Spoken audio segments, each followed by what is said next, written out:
Well, we kind of all came from different walks of life, different professions, different feelings about the paranormal, but, we all kind of converted. I think it kind of started with Doogie. I saw him at work one day. I was up visiting the hospital. Doogie was an x-ray tech at the time, and he was just outside on his lunch break. And he had seen me on a previous paranormal show. It was called Ghost Hunters Academy. And he was like, man, I didn't know you were into this stuff. And he's like, I've been doing this for years. And I'm like, oh, really? Well, we got to do it together. We were just up and coming. And my biggest problem at the time is I'm not much of a people person. I'm a little more introverted. And I knew Doogie was, more sociable, and he got out in the community. So he got us more cases, and we started hitting a few up, just the two of us. And then along came my brother and Porter about the same time. I remember Brandon's first investigation was his 21st birthday, and we investigated the location of my very first paranormal experience. And then Chasey Ray came in 2011. We were hosting an event. He came. He's an old buddy from high school. We've known him since we were all grasshopper, knee-high to a grasshopper. And then Mike came up on the team about 3 years ago. The guys met him in the gym, and, he's been great. And I think about Duke in like 2010, 2011, we were contacted by our production company, Tremendous Entertainment.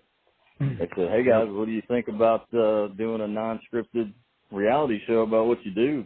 And we were like, well, hell yeah. We'd love to try that. So, they started airing it. We first aired on another network. Then we went on to go to Destination America. Did really well. And then, luckily, Travel Channel, I guess, dug what we were doing and said, hey, guys, we want to try something new. So here we are. Doogie, how did you get started in paranormal investigating? Since you both have been doing it previously to the show, but what started off before it became a thing in the entertainment industry? Mine started years ago. I've probably been in the paranormal for 25 years. But it was back when my grandmother started telling me some stuff that was going on in her house. We lived in a haunted area of Tennessee. We owned 2 Civil War forts, and their house sat right at the bottom of one of those forts. And she would tell me things that went on after my granddad passed away, and I was thinking, like, man, why is she, how is she seeing this or hearing this? And, it kind of disturbed me because she lived by herself at this point, after my granddad passed away, and she was getting scared about it. And so that made me really dig deep into the paranormal to try to figure out what she was experiencing, what she was feeling, what she was interacting with. Because I know, sometimes living in the country, a little old lady living in a house, you're going to get kind of scared at night, especially if these things are coming out of the ceiling and things are talking to you. So, it's kind of made it my life's mission to, I guess, try to figure out what was going on, what she was talking to, and what these entities are. She probably knows it now. She's passed on, God rest her soul. She's probably up there laughing at me now saying, oh, if you only knew how simple it was. But, but it's definitely been my life's mission to try to, almost like avenge her in a sense, to try to figure this stuff out, and give other people answers so they don't sit there and they're scared and, they don't understand the unknown. Years ago, I did some paranormal investigating, like in my early 20s, that whole stage where you're like, I don't have anything to lose. Let me spend some money on some equipment and do all this. But ghost hunting and paranormal investigation has really changed over the past about maybe 15 years or so. How have you guys grown as investigators on your own? Have you changed your tactics on how you approach things? Do you find different equipment works better than other equipment or anything like that? Yeah, absolutely, man. Like you said, it has changed. Now it's so streamlined. Everybody's doing it. We were doing it back when it was still weird, and people kind of looked at you funny when you told them that. Now it's like, oh yeah, I love that stuff anytime it comes up. But I think you grow as an investigator. You kind of know what to look for. We've learned over the years what to debunk and what we can't explain. As far as the equipment, it's evolved to just crazy levels. I think a trend that I hope we had a little part in is always trying something new. If you can't find something, build it and, see how it works, because this stuff is so unknown and it's, nothing's factual. It's all theoretical. So you just got to get out there and try new things. And a lot of times we've kind of turned back to the old school methods here as of late. The technology's cool and it gets responses a lot, but sometimes if we'll just go in to a location and, we'll just have a digital recorder in our hand just so we could share it, but just get in there and fill out the room and have a conversation.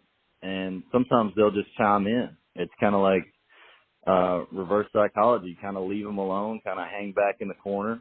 And, we feel like that makes them feel more like part of the conversation or want to be more part of the conversation than if you go in there and you're like, hey, what's your name? Why are you here? Do you know you're dead? That kind of thing. I mean, I wouldn't want to talk to somebody. So we've also kind of learned different techniques as far as our approach over the years. So, yeah, it's crazy to see where this stuff has evolved and changed. The upcoming series, one of the points I saw in the release was the locations are not going to be pre-release. People aren't going to know which locations you're going to go to. Is that mainly due to just people finding out and then kind of making havoc there before you get there, or is there another reason for that? I think that's a lot of reasons. I mean, if you're doing a live show, you definitely don't need 300 people showing up to shoot you, to watch you shoot a live show. It cuts down on the contamination and that kind of thing. And plus, I think it's just really cool that it leads up to the show that no one knows exactly where we're going to be. We're just going to pop up at a location, and they're going to be like, "Oh, that's a location I've always wanted to be at." So it kind of gives that factor of surprise, the surprise element of, "Oh, those guys are at this place or that place."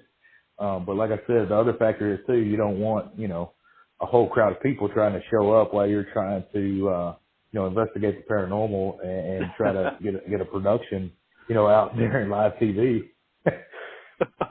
I think I agree with you there. It kind of causes a fuss.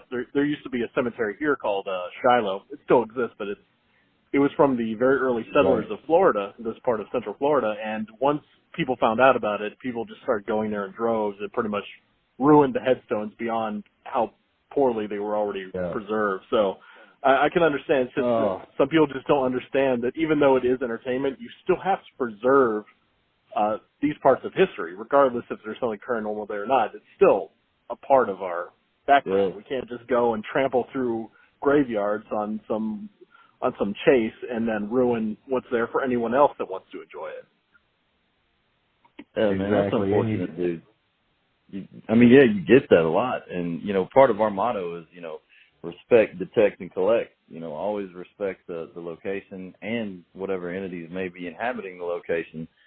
And, we hate to hear it when things like that happen. Unfortunately, sometimes they do, but we try to make sure people know that that's not cool and that's not the way to go about it. Chris, I'll let you answer this one first, and I'll let Doogie go after you. What is the most unnerving location that you've ever investigated? Unnerving, it was an investigation. It was a private home that we investigated a couple of years back, and I'm not a field kind of guy. That's Doogie's department. I've seen a lot of things. I've been to places where I've been touched. I've been to places where I've seen full-bodied apparitions. I've heard voices in my ear. But the most unnerving place I've been to was a private location. In that home, we all decided, hey, we're all going to take turns doing solos, where we'll just go in completely by ourselves to see if we can get some reaction that way. And just the history of this home is just crazy. I mean, so much tragedy, so much bloodshed. And the feeling that you get, plus it's over 200 years old, the feeling you get, or the feeling I got just when I walked in that place, it was just not good. I mean, it made the hair on the back of my neck stand up. I didn't see anything. I didn't hear anything. But I just had this overwhelming feeling of dread and just get out. I lasted maybe 5 minutes. And, I had to come out of there, and I was like, guys, I can't do it. And that's the only time out of, over 10 years of doing this, in some of the most haunted locations across the country that I've ever been, and that's the only time that's happened to me. Doogie, what's yours? Well, I have a pretty long list, but I'd say probably it was like check yourself at the door moments, is when I spent like almost 2 hours in the death chute, at Waverly Hills. I was down there by myself, had 2 cameras set up, one at the bottom, one at the top. I started hearing coughing in there, and I knew there was nobody around me Waverly Hills is a huge place, and everybody else was on the other side of Waverly Hills, and I'm down in the death chute by myself. And my cameras start going on and off at different times, and then my hour lights start cutting off. I see this apparition coming up towards me, and then it would cut the camera off, and I would, and I'm telling you, that took everything in me to stay down there. That 2 hours felt like a lifetime. Because, I kept thinking, I was like, well, I don't know where I'm going to go if whatever I'm seeing is coming towards me actually gets up here to me. I don't know what I'm going to do. So that was very unnerving. But I proved to myself that I could stay in there and handle it. But I guess until Satan walks out of the wall somewhere, I don't know if I'll stand my ground then. As far as the format for the show goes, what can people expect when they watch? Is there going to be a breakdown of where you're going and then the actual investigation, or how is each episode going to be set up? We're still working on that. I know the production team's still working on that in collaboration with the network. But as far as I know, yeah, it's going to be similar to that. We'll definitely start. It's going to be top secret. Nobody's going to know what the location is until it happens. I believe there will be someone there, like a host, and he's going to try to tell people, hey, this is where we're at. This is what the guys are going to try to accomplish tonight. There'll be some packages involved, and then we'll just go into investigating, and the audience will be able to interact with us, and they'll be able to go. The cool thing about this show is you're going to be watching it on your couch on the Travel Channel, and then everybody's got a cell phone these days, or a pad, or a laptop. They can just jump on their device and look and watch and help us investigate. And if they see something, they can say, hey, guys, I just saw this in the top left bedroom. You guys need to check that out. And then somebody will communicate that to us, and we'll go check it out. Awesome. My final question is for the newcomers to paranormal investigation or ghost hunting or whatever subgenre of the paranormal investigation they're going into. What would be your advice to those people that are just starting out doing this? Well, my advice to them would be definitely, first off, respect.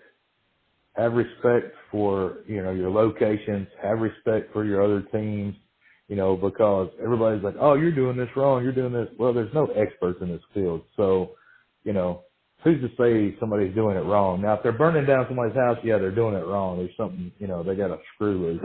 But yeah, just definitely respect everything. Respect the spirits, respect the locations, respect other teams. And, just try to do a good job for people. Go in and do what you're telling them you're going to do, and try to keep in contact with them, because a lot of our clients, we're still like best friends with them today. It's like a family. So, it's not about the Hollywood aspect of, oh, we're a big bad investigation team. No, it has nothing to do with that. People's lost focus. I do believe that they just want to be out here on this pedestal and be famous for ghost hunting when, we didn't just start out being famous. We put in the work. We've done all this kind of stuff. And, it never was about fame or being on TV. It was about trying to help people understand the paranormal. Not really get rid of their spirits, but just help them understand the paranormal a little more. Yeah, and absolutely. And I would say keep an open mind, you know. Nobody knows what we're talking to out here. These are all, we're still trying to figure that out today, you know, 10, 20 years later. So just keep an open mind. Don't, you know, close yourself off to anything until you find your own belief system and you kind of fall into your groove. And the first piece of equipment that I think both of us ever bought was an EVP recorder at Walmart for like $60. So it doesn't take a huge amount of money to get started, you know, if you really want to just go out here and you have a you know, a healthy curiosity for it.